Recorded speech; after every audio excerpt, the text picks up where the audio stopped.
Alert! Incoming reviewer transmission. On screen. Hardcore, you heard anything about Count CGI recently? Nothing from this end. Why? Crap! I'm just desperate to find out who could have sent me that god-awful Pinky Elmira and the Brain review. I mean, I know 2D's not his style, but I'm not taking any chances. Oh, well, sorry I wasted your time, I guess. Now hang on, you think you can just leave like that? Do you remember Internet Reviewer Law number 47? Now, anytime one critic cuts into another's feed, a crossover review is mandated! That's right, and I've got just the thing. Have you ever heard of a little something called Red Dwarf? I don't really specialize in overseas stuff. Oh no, this isn't the British show we're talking about here. Oh, good! Wait a minute. That would mean... That's right! No! That's what I want to hear! Cue the theme music!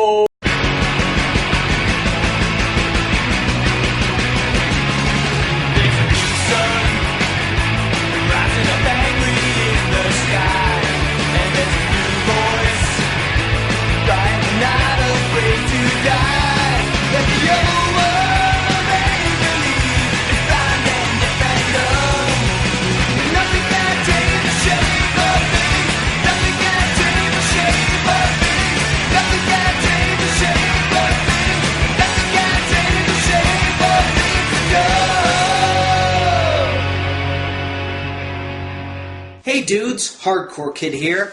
Hardcore enough to review kid stuff. And today, I got myself a partner with this one. You know, it's bad enough you're gonna subject me to this torture, but I gotta do it in this getup! Compared to that golfer's hat and that Shamrock Shake shirt you had on earlier, this is an improvement.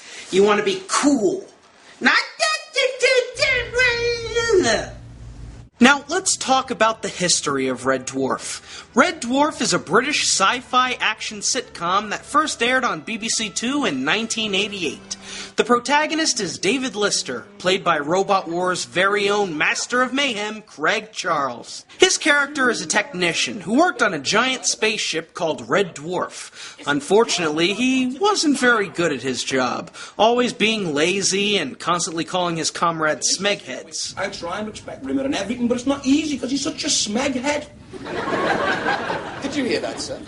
Lister, do you have any conception of the penalty for describing a superior technician as a smeghead? Oh, Rimmer. You are a Smeghead. See? That's where I got it from. Unfortunately, an accident on Red Dwarf occurs, killing all of the ship's crew with the exception of Lister, who was put into cryogenic suspension and then released after 3 million years passed. Now, the last human alive, Lister is joined by a hologram of one of his dead crewmates, Arnold Rimmer, played by Chris Berry, an evolved offspring of his pet cat, played by Danny John Jules, and later, an android named Crichton, played by Robert Llewellyn. Together, the crew go through many crazy adventures in space, explore new worlds, encounter bizarre and often frightening creatures, but still offer a lot of laughs. Red Dwarf is one of my favorite British comedies of all time. It pays tribute to all the old sci-fi films like Star Wars and Alien, and it certainly made it through the test of time. Even after being cancelled in 1999, the show came back a decade later to give us a miniseries in 2009 called Back to Earth, before finally giving us a whole new 10th season in 2012. That isn't to say Red Dwarf didn't have its missteps. The show lost a lot of its charm once Kachansky joined the crew and the budget became bigger. The final episode ended on a pretty bad cliffhanger, and quite a few people weren't too impressed by the Back to Earth reboot. But as mediocre as the later seasons might have been, they're epics compared to the US pilot that aired in 1992. Oh yes, once again, us Americans had the balls to take yet another foreign series and Americanize it with Americanism. And yes, I looked that up, it's definitely a word. Yeah, I think I know why you wanted me in on this, given that I may have some experience on TV trash reviewing bad American adaptations of classic foreign shows. First, there was Men Behaving Badly, which starred Rob Schneider as a guy that Glenn Quagmire would call a louse, and likely had Justine Bateman wondering how her career could have plummeted so far. Then there was Kath and Kim, an adaptation of the popular Australian show that I'm surprised didn't lead to an embargo on Foster's beer. Now, I still don't know a ton about the original or British TV in general. I've only reviewed one British show, and I'm still in therapy over that one. And that's why I'm going to look at this thing solely on what an American audience would think of it. While I look at just how badly it's going to butcher the original work. So let's dig into the Smeg pile known as Red Dwarf USA. Roll the footage.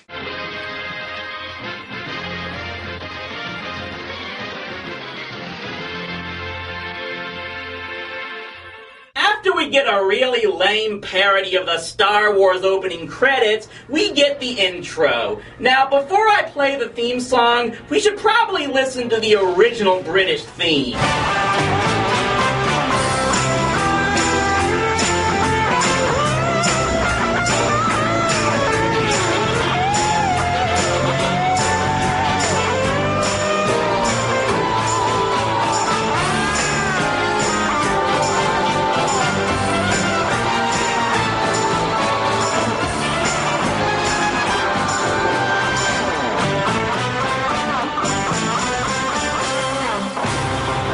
Now let's hear the US version.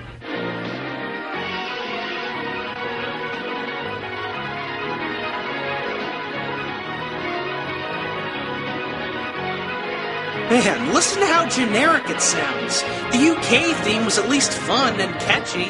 This sounds like just some stock techno music from a much lamer 80s sitcom. There's no hook, and there's no personality to it. We'd like to welcome all our new recruits aboard the Jupiter Mining Corporation ship, Red Dwarf. The Red Dwarf is equipped with every possible convenience, from shopping malls to bowling alleys.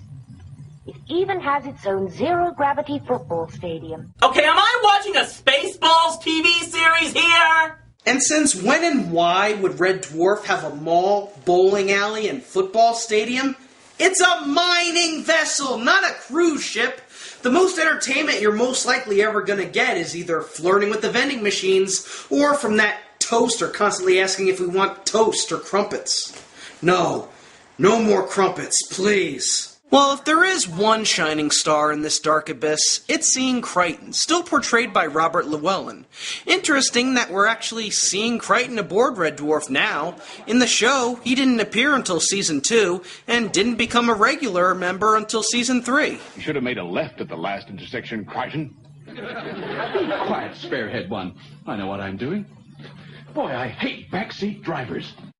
Okay, Crichton seems okay. What about the other leads? You mean Lister and Rimmer?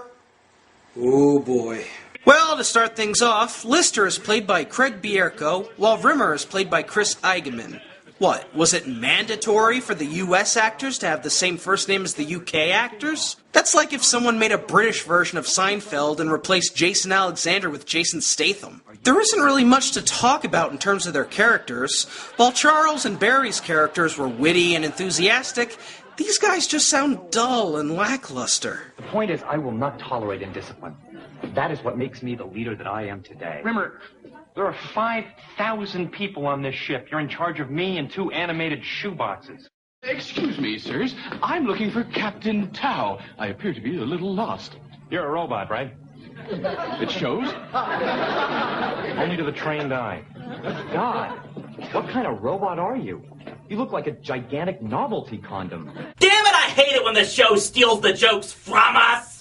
We get this whole exposition dump as to why Lister's working on this ship. Basically, he's hitching a ride after getting stranded off-world on a bender, which sounds like it would have been worth watching. And then we're introduced to his girl, Kachansky. Yeah, the character a lot of fans didn't like on the British show. You splitting up with me?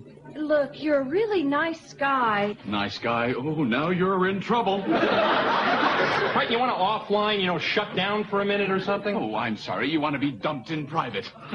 Of course, it wouldn't be Red Dwarf without the cat. I got him on shore leave on Titan. Oh, hey, I had to do it. They eat cats on Titan. No, that's Melmac. I think they eat shoes on Titan.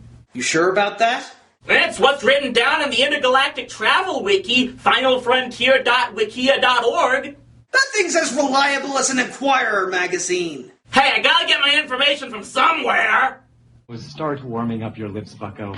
You're gonna be kissing a lot of this from now on. Good luck, Rummer. I'll see you when you come to. Smeghead. Wow. That was the weakest Smeghead insult I've ever heard. Crichton could do better than that. He's a Smeg. He's a Smeg. He's a Smeg. Hey. You sent for me? Lister, where's the cat? Cat? Is there a cat somewhere? Security went over last night's surveillance tapes of you in your room.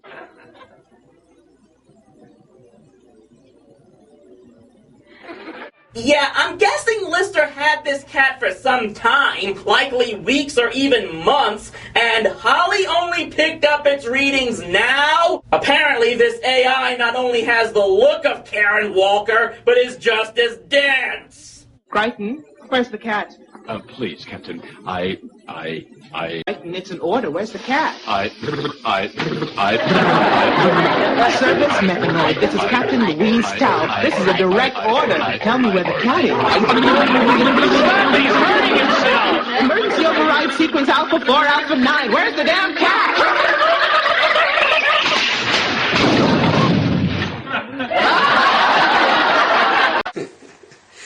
Thank you, Robert. Even with this shit-tastic script, you still managed to get a few laughs out of us. You turn over that cat right now, I'll let you off with a reprimand. If you don't, I'm going to put you in suspended animation for the rest of this strip, and you'll face criminal charges when you get back to Earth. To you, time won't exist. For us, you'll exist, but as a non-event mass with a quantum probability of 0. Oh, so he'll be as useful as a Kardashian. But just before he's put into a stasis pod, Lister has a little chat with Kachansky. Listen, I heard what you did. I probably would have done the same thing in your shoes.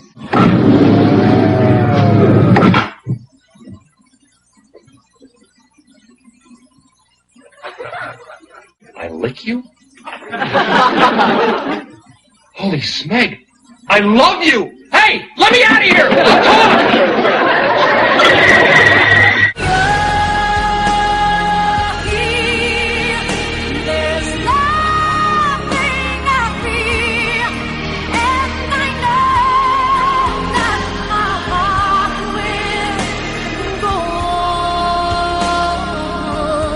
You will never play that song upon penalty of death. You're 1,500 miles away in Jersey. What can you do to me? You are aware of what these transmissions are capable of, right? Point taken, sorry. Well, we all know the drill. Lister is put into suspended animation, the ship has an accident caused by Lister's cat, everybody dies, and Lister is freed 3 million years later. Is everyone okay? Everybody's dead, Dave. That's what lethal means. I couldn't let you out until the radiation died down to a safe level. Really? You're gonna laugh. How long? Just under 3 million years.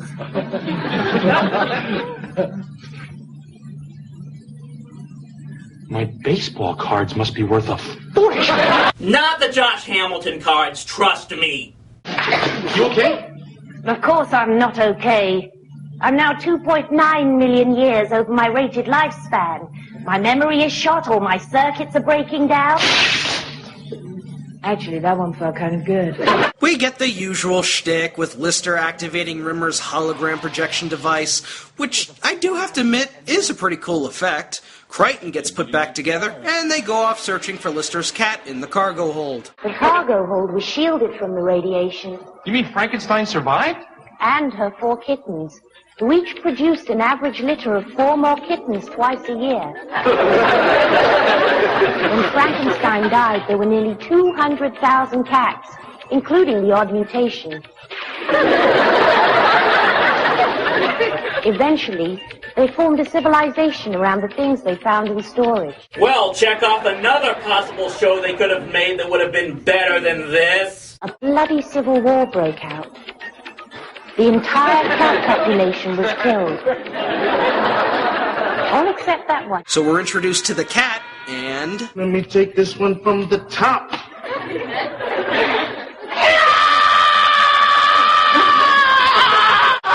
Oh, God. You know, I wasn't a big fan of the cat in the original show, but at least Danny John Jules put on a better performance than this ear-raping abomination. Okay. Be big. This is a cat? He evolved from cat, sir, just as your distant ancestors once swung from trees. I'm also pretty sure that's not how evolution works, but we're almost done with this. This is mine. This is mine. This is mine. This is mine. This is mine. Get it? He's spraying everything to mark his territory because he's a cat. Ha ha ha. I can get away with explaining the joke when it's not funny. I mean, in a sick way, it's really kind of impressive, you know? I started out with absolutely nothing, and I couldn't hang on to it. You guys are going to have to look somewhere else for a decision, because I obviously can't make it. Behold, the ultimate warp zone. Well, since the creators obviously realize they have absolutely nothing going on with this pilot, they decide to throw in a bit of plot points from Future Echoes. Sort of ironic that the Future crew also consists of Kochanski, since this was just a few years before Season 7 came out. Please don't panic. You need to listen very carefully. We have less than a minute before we have to go back. Back where? Listen, we're from your future. Don't ask any questions. We have something very important to tell you. They're not gonna get to say it. This is very important. Everything hangs on this. You gotta...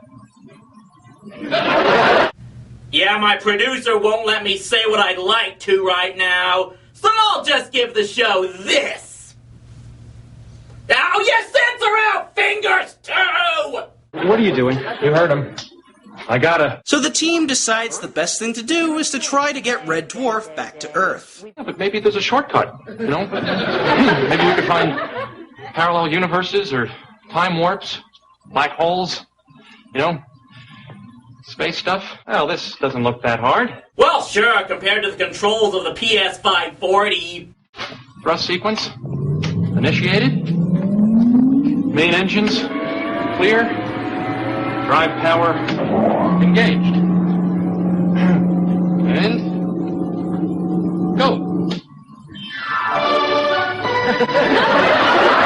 Okay, I admit, that was kind of funny. What the hell is wrong with this thing? And so the pilot ends with Holly giving a data report that consists entirely of stock footage from the UK version of the show. So, let me ask, what was the point of this US pilot if you're just going to slap in all the footage from the UK version? I wish I had time to tell you everything that's happened, but you'll get the details later.